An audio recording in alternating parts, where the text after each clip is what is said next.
Actor Irfan Khan, Apple के को founder Steve jobs, actor Rishi Kapoor, Bharat के फाइनेंस मिनिस्टर रहे अरुण जेटली साहब, ऐसे मशहूर लोगों की एक लंबी लिस्ट है जिनमें जो चीज एक कॉमन है वो है कैंसर। अलग अलग तरह के कैंसर ने इन लोगों की जान ली है। WHO के मुताबिक दुनिया में सालाना करीब 1 करोड़ लोग कैंसर के चलते दम तोड़ देते हैं और अगर सिर्फ इंडिया की बात की जाए तो 9 से 9.5 लाख लोग हर साल दम तोड़ देते हैं। लेकिन अगर मैं आपसे कहूं कि अब ये आंकड़ा कम हो जाएगा तो क्या आप यकीन करोगे? दरअसल अभी रशिया ने दावा किया है कि उसने दुनिया की पहली कैंसर वैक्सीन बना ली है जो इलाज में 100% इफेक्टिव है। 100% का मतलब ये है साहब कि बिल्कुल ठीक कर देगा कैंसर। पर क्या सच में ये पॉसिबल है? माने क्या वाकई में रूस की वैक्सीन से कैंसर का 100% इलाज मुमकिन है? और सवाल ये भी है कि ये वैक्सीन किस तरह के कैंसर पर कामयाब है, क्योंकि कैंसर भी तो कई तरह के होते हैं। और ये वैक्सीन इंडिया कब आएगी? चलिए जरा डिटेल में सब कुछ बात करें।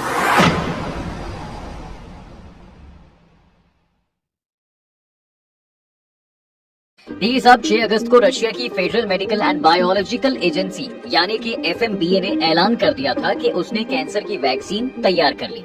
FMBA की चीफ वेरोनिका स्कॉट्सोवा ने कहा कि कई सालों तक रिसर्च चली और पिछले 3 सालों से प्री क्लिनिकल स्टडी पर काम होता रहा। वैक्सीन अब इस्तेमाल के लिए तैयार है। हम ऑफिशियल परमिशन का इंतजार कर रहे हैं।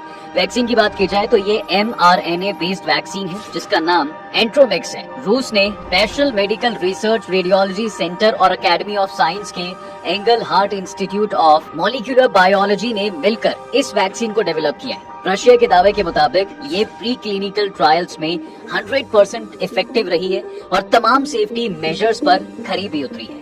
वैक्सीन के क्लिनिकल ट्रायल्स की शुरुआत कोलोरेक्टल कैंसर यानी कि बड़ी आंत के कैंसर के 48 मरीजों के साथ की गई थी और इन ट्रायल्स की announcement Saint Petersburg International Economic Forum यानी कि SPIEF 2025 में 18 से 21 जून को की गई थी। और इस ट्रायल में इसे बार बार इस्तेमाल करने पर भी कोई सीरियस साइड इफेक्ट नहीं देखे गए, जबकि कीमोथेरेपी और रेडिएशन थेरेपी जैसे कैंसर के इलाजों के सीरियस साइड इफेक्ट्स होते हैं। अब अगर इसे मंजूरी मिलती है तो एंट्रोमिक्स दुनिया की पहली पर्सनलाइज्ड mRNA कैंसर वैक्सीन बन जाएगी जो कि कैंसर की जंग लड़ेगी। वेरोनिका स्कॉट्सोवा के मुताबिक एंट्रोमिक्स को पर्सनलाइज्ड इसलिए भी कहा जा रहा है क्योंकि ये हर मरीज के लिए उनके RNA के बेस पर खास तौर पर तैयार की जाएगी। ये वैक्सीन शरीर के इम्यून सिस्टम को सुधारती है ताकि आपकी बॉडी कैंसर सेल्स को खुद पहचान कर उन्हें खत्म कर सके। ये वैक्सीन ट्यूमर को छोटा करने और उसे बढ़ने से रोकने में बेहद इफेक्टिव साबित हुई है।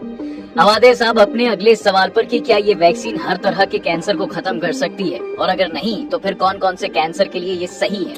FMBA के मुताबिक एंट्रोमिक्स वैक्सीन 3 तरह के कैंसर को खत्म कर सकती है। पहला, कोलोरेक्टल यानी कि पेट का कैंसर। वैक्सीन कुछ मामलों में कोलोरेक्टल ट्यूमर को 60 से 80% तक कम करने और शुरुआती स्टेज में पूरी तरह खत्म करने में ये वैक्सीन सक्सेसफुल रही है। हालांकि कई रिपोर्ट्स में वैक्सीन को कोलोरेक्टल कैंसर पर 100% इफेक्टिव भी बताया गया है। ये वैक्सीन कोलोरेक्टल कैंसर के लिए पर्सनलाइज्ड की जाती है, यानी हर मरीज के कैंसर की गांठ यानी ट्यूमर के बेस पर इसे तैयार किया जाता है। दूसरा, ग्लियोब्लास्टोमा यानी ब्रेन कैंसर। देखिए साहब, एंट्रोमिक्स वैक्सीन का एक एडवांस्ड वर्जन ग्लियोब्लास्टोमा यानी कि ब्रेन के कैंसर के लिए डेवलप भी किया जा रहा है। ये अभी डेवलपमेंट के आखिरी फेज में है।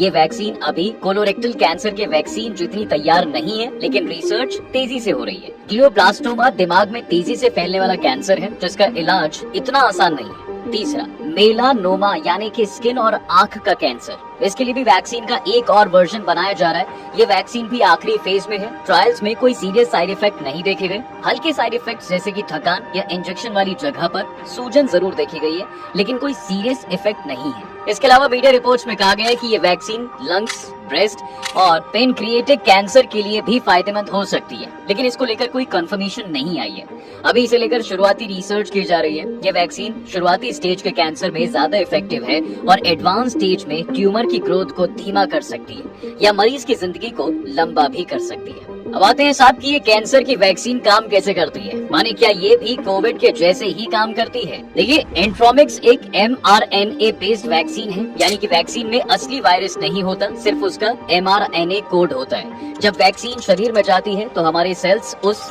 mRNA के कोड को पढ़कर वायरस का एक स्पाइक प्रोटीन बना लेते हैं। हमारा इम्यून सिस्टम इस प्रोटीन को पहचान कर एंटीबॉडीज तैयार कर लेता है। एंट्रोमिक्स वैक्सीन कोविड, फ्लू या पोलियो की वैक्सीन की तरह बिल्कुल नहीं है, जिसे हेल्दी लोगों को दिया जाता है ताकि वायरस के अटैक करने से पहले ही उसे रोका जा सके। ये वैक्सीन सिर्फ कैंसर के रोगियों पर इस्तेमाल की जाएगी, माने बीमारी के बाद का इलाज है ये। जैसे डॉक्टर मरीज के कैंसर ट्यूमर से एक छोटा सैंपल लेते हैं, फिर इसकी जेनेटिक जांच करके ट्यूमर में मौजूद खास प्रोटीन की पहचान की जाती है। इसके बाद इस ट्यूमर के जेनेटिक डेटा के बेस पर ही ये mRNA वैक्सीन जो है बनाई जाती है। इसका मतलब ये है साहब कि ये वैक्सीन हर पेशेंट के लिए अलग होती है, क्योंकि हर ट्यूमर का जेनेटिक मेकअप अलग होता है। जब ये वैक्सीन बन जाती है तब वैक्सीन को इंजेक्शन से मरीज के शरीर में डाला जाता है। बॉडी सेल्स mRNA डेटा को समझकर स्पाइक प्रोटीन बनाते हैं। अब इसके बाद शरीर का डिफेंस सिस्टम इन प्रोटीन को दुश्मन समझकर टी सेल्स बनाता है, जो कैंसर सेल्स को ढूंढकर खत्म कर देता है। चलो वैक्सीन लगी और कैंसर खत्म, पर क्या वैक्सीनेशन के बाद मरीज को दोबारा कैंसर हो सकता है? अभी तो फिलहाल ये वैक्सीन कैंसर को पूरी तरह रोकने की गारंटी नहीं देती। ये सिर्फ शुरुआती स्टेज के कैंसर को ठीक करने या ट्यूमर की ग्रोथ को धीमा करने में मदद करती है। मरीज के एक बार पूरी तरह ठीक होने के बाद भी उसे दोबारा कैंसर हो सकता है।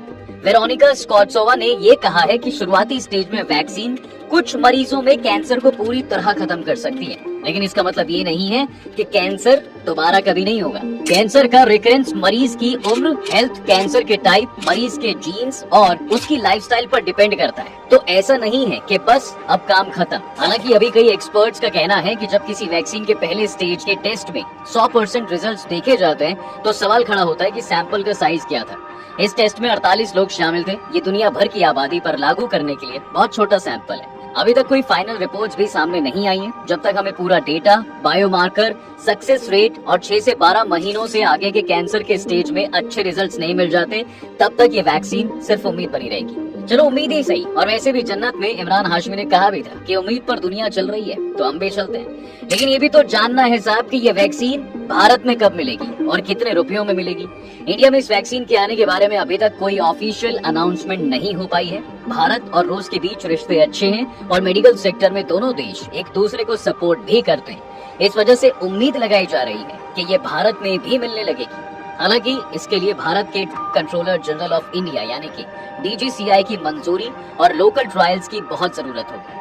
हालांकि रूस ने कहा है कि वो अपने देश के लोगों को ये वैक्सीन फ्री में देगा। वहीं इंडिया में इसकी कीमत के बारे में कोई भी इंफॉर्मेशन सामने नहीं आई है। बाकी इसकी कीमत प्रोडक्शन कॉस्ट, इंपोर्ट, डिस्ट्रीब्यूशन और सरकारी सब्सिडी पर भी डिपेंड रहेगी। अगर भारत सरकार इसे राष्ट्रीय स्वास्थ्य मिशन में शामिल करती है तो इसकी कीमत कम हो सकती है या ये मुफ्त में भी मिल सकती है।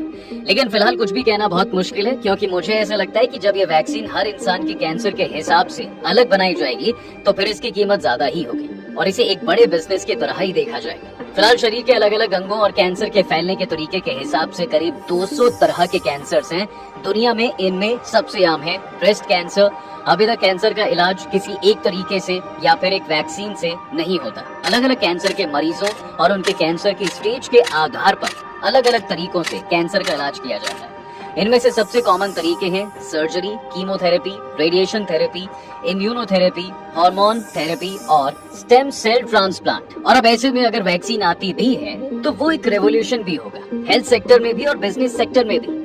इस पर आप भले ही अभी ना माने, पर मुझे ऐसा लगता है कि ये वैक्सीन बहुत से लोगों के लिए बहुत ज्यादा पैसा बनाने का तरीका होगा। हालांकि रूस की वैक्सीन के अलावा 3 और वैक्सीन हैं जिन्हें कैंसर के इलाज में इस्तेमाल किया जाता है। अमेरिका की वैक्सीन सिपुल्यूसेल टी का इस्तेमाल प्रोस्टेट कैंसर के लिए होता है। इसे 2010 में मंजूरी मिली थी, लेकिन रिपोर्ट्स के मुताबिक इससे मरीजों की जिंदगी सिर्फ 4 महीने बढ़ती है। वहीं ह्यूमन पेपिलोमा वायरस वैक्सीन यानी कि HPV का इस्तेमाल सर्वाइकल